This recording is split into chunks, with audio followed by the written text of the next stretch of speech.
अच्छा जी, आज हम बात कर रहे हैं जर्नल एंट्रीज की। तो सबसे पहला सवाल ये है कि जर्नल जर्नल है क्या, जर्नल एंट्रीज क्या है और क्यों पास की जाती हैं। सो ये आपके अकाउंटिंग साइकिल का फर्स्ट स्टेप है, जहाँ पे आप ट्रांजिशन को आइडेंटिफाई करने के बाद रिकॉर्ड करते हैं जर्नल में। सो जर्नल आपका एक बुक होता है जहाँ पे आप रिकॉर्ड करते हैं इनको, एंट्रीज को क्रोनोलॉजिकल ऑर्डर में। क्रोनोलॉजिकल ऑर्डर से मतलब है कि डेट बाय डेट, जैसे वो ट्रांजिशन होती है उसी डेट पे आप उसको रिकॉर्ड करते हैं। फर्स्ट सेकंड थर्ड, ये क्रोनोलॉजिकल ऑर्डर है।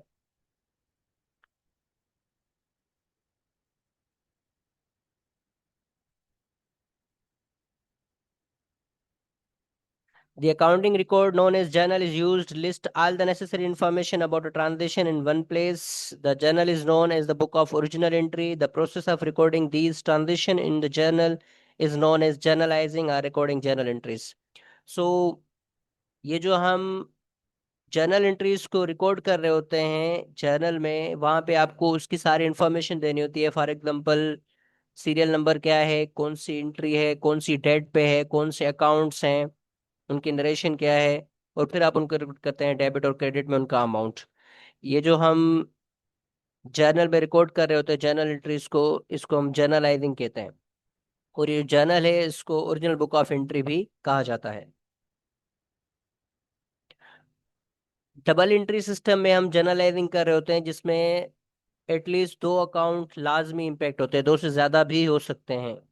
और ये जो हम अकाउंट्स उठाते हैं ये चार सब अकाउंट में से लिए जाते हैं। अगर मैं कहूँ cash account, account receivable, account payable, revenue, sales account, service income account, rent expense, तो ये सारे क्या हैं, ये अकाउंट्स हैं और ये लिए जाते हैं चार्ट सब अकाउंट में से। चार्ट ऑफ अकाउंट क्या होते हैं, ये लिस्ट होती है जिसमें सारे अकाउंट्स गिवन होते हैं।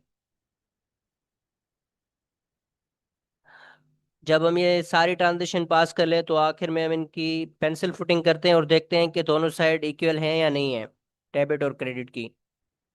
अब दोनों साइड इक्वल हैं डेबिट और क्रेडिट की, इसका मतलब ये नहीं है कि आपने ट्रांजेक्शन सही पास की है। हो सकता है कि उसमें कोई एरर हो अगर आपने कोई एंट्री उल्टी पास कर दिया। फॉर एग्जांपल आपने कोई चीज परचेज की है कैश पे, आपको रिकॉर्ड करना चाहिए था purchase is on debit side, cash on credit side, लेकिन अगर आपने इसको उल्टा रिकॉर्ड किया, कैश आपने किया डेबिट और परचेज आपने किया क्रेडिट, तो डेबिट और क्रेडिट का एंड में बैलेंस तो सही आ रहा होगा लेकिन ये एंट्री आपकी गलत है।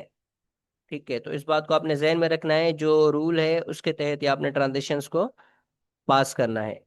सो अब चलते हैं हम अपने क्वेश्चन की तरफ। वन बाय वन क्वेश्चंस को हम सॉल्व करेंगे सारे एंट्रीज को, तो आपको क्लियर हो जाएंगे कि ये सारी एंट्रीज किस तरीके से हो रही हैं।